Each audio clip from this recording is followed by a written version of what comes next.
आप सभी को जय मसीह की।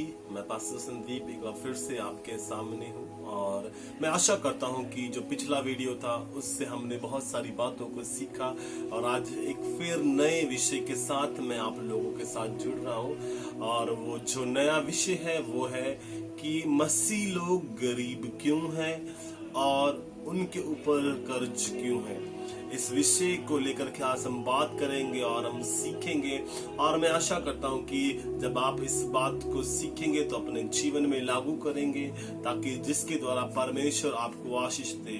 और प्रियो, इसके दो कारण होते हैं। पहला कारण, क्यों मसीह लोग गरीब हैं, क्यों परमेश्वर के लोग गरीब और कर्ज में रहते हैं।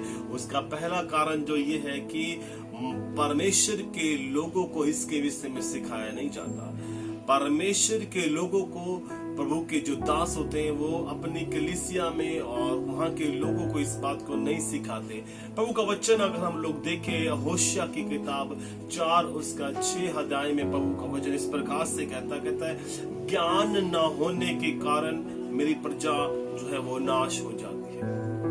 इसीलिए प्रभु का वचन भी हम लोगों को यही बताता कि जब परमेश्वर के लोगों को ज्ञान नहीं होता है तब जो उसकी प्रजा है वो नाश होती है। और यही बात जो है सेम हमारे जो फाइनेंशियल जीवन में लागू होती है। जब प्रभु के जो लोग होते हैं, जिन्हें मैं परमेश्वर के लोग कहते हैं, जब उनके पास सही ज्ञान नहीं होता है मनी मैनेजमेंट को लेकर के, पैसे को कैसे रखना है, तो परमेश्वर के लोग जो क्या है वो दिक्कत में आते हैं। और दूसरा, क्यों परमेश्वर के लोग जो है गरीबी में और कर्ज में जाते हैं, दूसरा बात है कि विश्वासी जो है अपनी समस्याओं को परमेश्वर से बड़ा देखते हैं। जी, विश्वासी लोग, फिर से मैं दोहराना चाहूंगा, विश्वासी लोग अपनी समस्याओं को परमेश्वर से बड़ा देखते हैं। प्रभु का वचन कहता है भजन संहिता 34 और उसका 8 के अंदर कि परख कर देख कि परमेश्वर कैसा भला है, क्या ही धन्य है वह पुरुष जो उसकी शरण लेता है। विश्वासी लोग जो क्या है वो परमेश्वर को परखना नहीं चाहते अपने फाइनेंस को लेकर के, अपने पैसे को लेकर के। इसीलिए भी बहुत से विश्वासी लोग जो है वो गरीबी में रहते हैं। मैंने जो अपना हेड आपको बताया कि विश्वासी लोग क्या है अपनी समस्याओं को परमेश्वर से बड़ा देखते हैं। आज विश्वासी लोगों के जीवन की समस्या ये है कि वो अपनी समस्याओं को जो है परमेश्वर से बड़ा देखते हैं। वो सोचते हमारी समस्याएं बड़ी हैं, परमेश्वर छोटा है। वो परमेश्वर को पीछे रखते हैं, अपने समस्याओं को आगे रखते हैं। मगर हमें इसके विपरीत करने की जरूरत है। हमें परमेश्वर को सामने रखना है और अपनी समस्याओं को पीछे रखना है। हमें परमेश्वर को बड़ा बनाना है तो हमारी समस्याएं जो है वो अपने आप ठीक होती चली जाएंगी। तो अब सवाल ये उठता है कि हम अपनी गरीबी से कैसे बाहर आए, हम अपने कर्ज से कैसे बाहर आए। तो इसके लिए आज जो क्या है हम कुछ बातों को सीखेंगे। परमेश्वर का वचन कहता है एक जगह मत्ती 22 उसका 20 से 21 के अंदर कि वहां पे इस प्रकार से लिखा है, उसने उनसे पूछा यह छाप और यह नाम किसका है। लोगों ने यीशु से पूछा और फिर उन्होंने उससे कहा कैसर का। तब उसने उससे कहा जो कैसर का है वो कैसर को दो और जो परमेश्वर का है वो परमेश्वर को दो। यीशु ने बड़े ही साफ शब्दों में इस बात को कहा। विश्वासी लोग क्यों गरीब हैं? क्योंकि वो परमेश्वर का जो है वो परमेश्वर को नहीं देते हैं। जो परमेश्वर के लोग हैं वो उस चीज को एक्सेप्ट नहीं करना पाते है ना। मैंने जो पहली बात बताई कि विश्वासी लोग क्या है अपनी समस्याओं को बड़ा देखते हैं। हालांकि उनके पास थोड़ी आमदन है, थोड़ी कहते पूंजी है, वो उसमें से भी परमेश्वर के लिए नहीं निकाल पाते, वो परमेश्वर का परमेश्वर को नहीं दे पाते। इसलिए भी वो बहुत से जो लोग हैं, विश्वासी लोग हैं, वो गरीब रहते हैं। तो आज हम कैसे अपने इस गरीबी को हटा सकते हैं, इसके विषय हम सीखेंगे। हमारे जो पास्टर हैं उन्होंने हमें इस बात को सिखाया था और वो जो बात है वो 3 दशमांश की बात। आज हम 3 दशमांश की बात को सीखेंगे। और प्रियो, अगर आप इसे अपने जीवन में लागू करते हैं तो मैं आशा करता हूं जैसे हम लोग आशीष पाए हैं वैसे आप भी आशीष को पाएंगे। मैंने बताया शुरू में ही कि क्यों जो है प्रभु के लोग गरीब गरीब रहते हैं। मैंने बताया, पहली बात जो मैंने बताई थी कि क्योंकि उनको सिखाया नहीं गया है। तो आज मैं आपको इस बात को सिखाना चाहता हूँ। बहुत से लोग होते हैं, वो उनके पास सवाल होगा और वो कहेंगे कि हम तो 1 दशमांश नहीं दे पाते, तो हम लोग 3 दशमांश कहाँ से दें, कैसे निकालें। मगर आज मैं आपको सिखाऊंगा इस चीज के विषय में। देखिए, अगर हम आते हैं 3 दशमांश में, पहले दशमांश के ऊपर, तो प्रभु का वचन कहता है मलाकी 3 उसका 10 के अंदर की सारे दशमांश मेरे भंडार में ले आओ कि मेरे भवन में भोजन वस्तु रहे। और सेनाओं का यहोवा यूं कहता है कि ऐसा करके मुझे परखो, मैं तुम्हारे लिए आकाश के झरोखे खोल करके तुम्हारे ऊपर आशीष की वर्षा करता हूं कि नहीं। देखिए विश्वासी लोगों, हम लोगों को दशमांश देना सीखना है। दशमांश जरूरी है। जब हमने प्रभु के वचन को पढ़ा मत्ती के अंदर, यीशु ने कहा जो परमेश्वर का उसको परमेश्वर को देना है। हम लोगों को इस बात को सीखना है।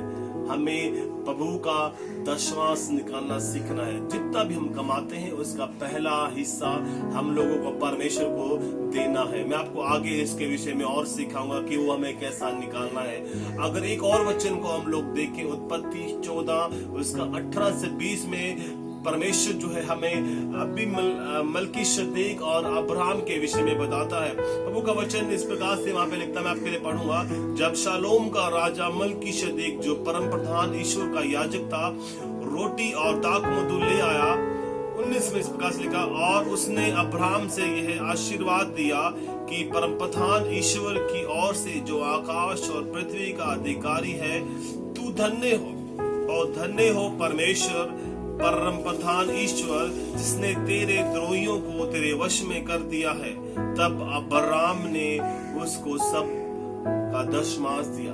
प्रभु का वचन कहता है यहाँ पे एक याजक है जिसका नाम मलकीशेदेक है, और वहां पे एक प्रभु का बेटा है जिसका नाम अब्राहम है। प्रभु का वचन कहता है अब्राहम ने भी क्या किया, अपनी सारी कमाई का 10वां हिस्सा किसको दिया, मलकीशेदेक को दिया। तो वैसे ही हम सबको, जितने भी विश्वासी लोग हैं, जितने भी परमेश्वर के लोग हैं, उनको अपनी कमाई का 10वां हिस्सा निकालना जरूरी है। चाहे आप अपने खेत से निकालते हो, चाहे अपने आप काम से निकालते हो, चाहे अपनी आप मजदूरी से निकालते हैं, इससे कोई फर्क नहीं पड़ता कि आप क्या काम करते हैं। चाहे आप बिजनेसमैन हैं, चाहे आप किसान हैं, चाहे आप नौकरी करते हैं, चाहे आप मजदूरी करते हैं, चाहे आप कैसे भी पैसे को कमाते हैं, तो आपको अपनी कमाई का जो 10वां हिस्सा है वो निकालना जरूरी है। हम बात कर रहे हैं पहले दशमांश के विषय में। मैंने 2 उदाहरण सेट किए हैं छोटे छोटे, ताकि जो लोग जो हैं उससे आशीष पा सके। फॉर एग्जाम्पल, अगर आप 5,000 रुपये महीना कमाते हैं, तो आपका जो दशमांश बनता है, जो जिससे हम पहला दशमांश सीख रहे हैं, वो 500 रुपये बनता है। और दूसरी उदाहरण में मैंने इस एग्जाम्पल को रखा कि अगर आप 10,000 रुपये, आपकी कमाई जो है वो 10,000 रुपये है, तो आपको 1,000 उस पैसे में से निकालना है। अब आता है हम लोग आगे, अब बात करते हैं हम सेकंड टाइप की, दूसरा दशमांश। मैंने बताया कि हम लोग 3 दशमांश के विषय में आज लोग सीखेंगे। तो पहला दशमांश जो है वो परमेश्वर के लिए है, और दूसरा दशमांश जब हम आते हैं, दूसरा दशमांश वो हमारे लिए है, वो हमारी सेविंग्स है। अब हम अगर उदाहरण की ओर जाए, तो मैं आपसे को बताना चाहूंगा, जब अगर आप 5,000 रुपये कमाते हैं और आपने उसमें से 500 रुपये पहला दशमांश निकाल दिया, तो दूसरा दशमांश जो बनता है वो 450 रुपये बनता है। तो आपको क्या करना है, उस बचे हुए पैसे में से 450 रुपये निकालने हैं, और ये आपको अपने पास अपना बचत के रूप में रखना है, इसे अपनी सेविंग्स के रूप में आपको रखना है। और जब तक आपके ऊपर बहुत ज्यादा दिक्कत नहीं आ जाए, तब तक इस पैसे को हाथ नहीं लगाना है। वैसे ही अगर हम 10,000 रुपये वाला एग्जाम्पल था, उसमें से देखें तो आपने जब पहला दशमांश निकाला तो आपके पास 9,000 रुपये बचे, और उस 9,000 में से जो दूसरा दशमांश बनता है वो 900 रुपये बनता है। तो आपको वो एक अलग जगह रखना है, जिसको हम लोग अपने बुरे समय में, अपने क्या बोलते हैं कठिन समय के अंदर हम लोग क्या कर सकें, इस्तेमाल कर सकें। प्रियो, मैं आज आपको बताना चाहता हूं कि विश्वासी लोग और परमेश्वर के लोग कर्ज में इसलिए जाते हैं, उनके पास इसलिए पैसा नहीं रहता है क्योंकि ये बचाते नहीं है। जैसे मैंने बताया कि हम लोगों को दूसरा दशमांश जो है वो एक बचत के रूप में अपने पास इकट्ठा करके रखना है, ये हमारे लिए है जो दूसरा दशमांश है। तो हम लोग जब बचत के नहीं करेंगे तो हमारे ऊपर समस्या आएंगी। बहुत से मसीही लोग जो होते हैं, बहुत से विश्वासी लोग क्या करते हैं, वो जितना कमाते हैं ना तो वो पहला दशमांश निकालते हैं ना वो दूसरा दशमांश निकालते हैं। फिर जब उनके बच्चे बीमार होते हैं वो दूसरों से पैसा मांगते हैं, जब उनके घर में कोई समस्या आ जाती है फिर वो दूसरों से पैसा मांगते हैं, मतलब कि कर्ज लेते हैं। प्रियो, हम लोगों को इस विषय में सीखना है। हम कर्ज क्यों लेते हैं? क्योंकि हम लोग बचत नहीं करते हैं, हम पैसा बचाते नहीं, हम सेविंग्स नहीं करते हैं। तो प्रियो, मैं आज आपसे कहना चाहता हूं कि जब भी आपको आपकी सैलरी मिले, जब भी आपको आपका पैसा मिले, तो दूसरा दशमांश जरूर निकालें। और ये दशमांश जो है, मैं आपको पहले बता रहा हूं, आपकी सेविंग्स है, आपकी बचत है। आप बुरे समय में आप इसको इस्तेमाल कर सकते हैं। प्रभु आपको इसके द्वारा भी आशीष दे।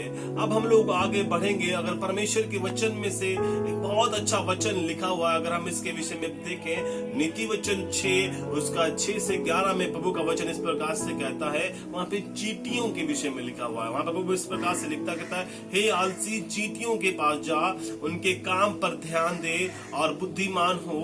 उनको ना तो कोई न्याय होता है, ना प्रधान और ना प्रभुता करने वाला, तो भी वो अपना आहार धूप काल में संचय करती हैं और कटनी के समय अपनी भोजन वस्तु इकट्ठी करती हैं। आगे 9 और 10 में प्रभु का वचन इस प्रकार से कहता है, हे आलसी, तू कब तक सोता रहेगा? तेरी नींद कब टूटेगी? कुछ और सो लेना, थोड़ी सी नींद, एक और झपकी, थोड़ा और छाती पर हाथ रख लेटे रहना। 11 वचन इस प्रकार से लिखा है, तब तेरा कंगालपन राह के लुटेरे की नाई और तेरी घटी हथियार बंद के समान आ पड़ेगी। प्रभु का वचन क्या करता है? प्रभु का वचन हम लोगों को उदाहरण देता है चींटियों का। प्रभु का वचन कहता है, देख चींटियों को देख। जब धूप काल होता है, जब दिन में धूप बहुत ज्यादा तेज होती है, जब मुश्किल समय होता है, चींटियां अपने लिए क्या है, भोजन वस्तु इकट्ठा करती हैं, वो सोती नहीं है ना। वैसे ही देखिए, किसी भी विश्वासी के जीवन में ऐसा नहीं है कि हमेशा एक अच्छा समय रहेगा। देखिए, जब हम लोग बचत की बात कर रहे हैं, दूसरे दशमांश की बात कर रहे हैं, बहुत से विश्वासी लोगों के पास ये दिक्कत होती है कि वो दूसरा दशमांश कैसे निकाले।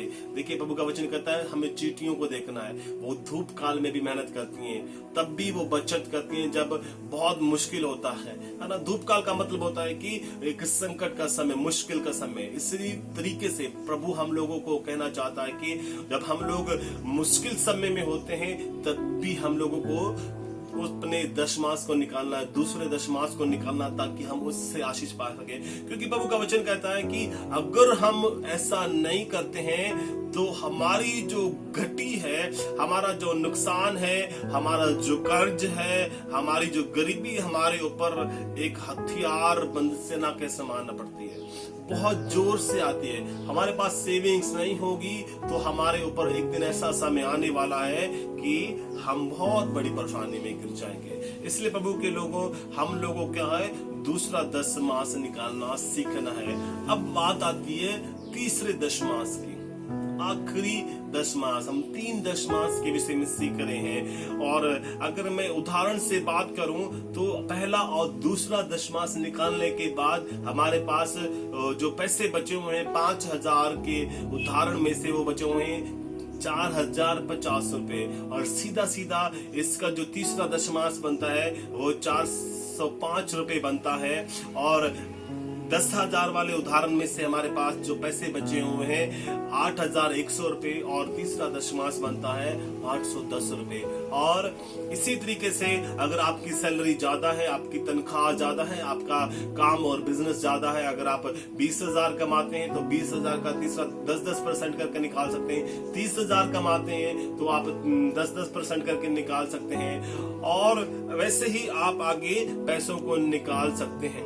अब बात आती है कि जो पहला दशमांश है वो परमेश्वर के लिए है, दूसरा दशमांश हमारे लिए है, हमारी सेविंग्स के रूप में वो हमें अपने पास रखना है, और तीसरा दशमास। अब तीसरा दशमास किसके लिए है?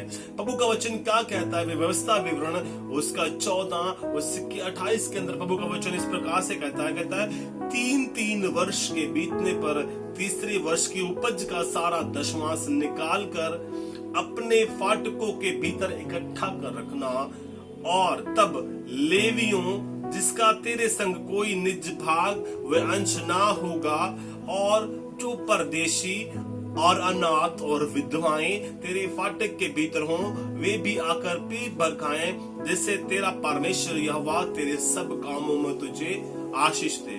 हालेलुया। प्रभु के वचन पे जब हम लोगों ने पढ़ा, प्रभु हम सबको आशीष दे। प्रभु का वचन कहता है तीसरा दशमास किसके लिए है ना? मैंने बताया कि तीसरा दशमास किसके लिए है। प्रभु का वचन कहता है कि लेवियों के लिए। लेवी का मतलब होता है प्रभु के लोग, प्रभु के याजक, प्रभु के पास्टर लोग, जिसको हम लोग आज की भाषा में पास्टर भी कह देते हैं। तो तीसरा दशमास आपको उन सेवकों के लिए रखना है जो आपके घरों में आते हैं या फिर जिनको आप जानते हैं। और उसके बाद प्रभु का वचन कहता है वो विधवाओं के लिए रखना है और उनको देने के लिए रखना है, परदेशियों को रहने के लिए रहता है। प्रियो, ज्यादातर क्या होता है कि कई बार क्या होता है, हमारे दोस्त हम लोगों को फोन करते हैं, हमारे मित्र, हमारे रिश्तेदार हम लोगों को फोन करते हैं कि वहां पे ऐसा कुछ हो गया कि वो बीमार है और उनका पैसा चाहिए। तब हम लोग बहुत मुश्किल में होते हैं और हम कहते हैं कि यार मेरे पास तो खुद नहीं है, मैं कहां से दूं। इसीलिए क्या है, हम लोगों को क्या है, तीसरा दशमास निकाल करके साइड में रखना है।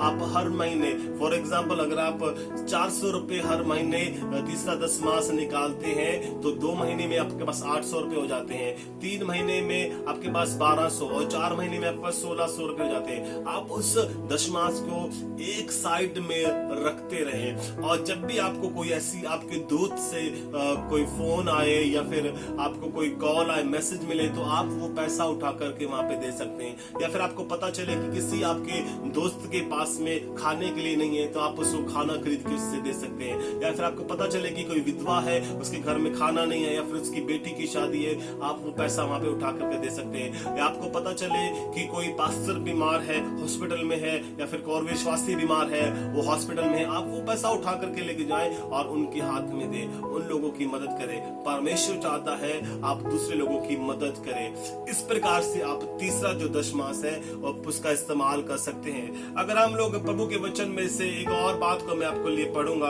और प्रभु का वचन इस प्रकार से कहता है, भजन संहिता 126 का 5 और 6 के अंदर कहते हैं, जो आंसू बहाते हुए बोते हैं वो जय जयकार करते हुए लाभ नहीं पाएंगे। चाहे बोने वाला बीज लेकर रोता हुआ चला जाए, परंतु वह फिर पूलियां लिए जय जयकार करता हुआ निश्चय लौट आएगा। देखिए प्रियो, प्रभु का वचन भी हम लोगों को इस प्रकार से बताता है कि जो बोना होता है वो बहुत ही मुश्किल समय होता है।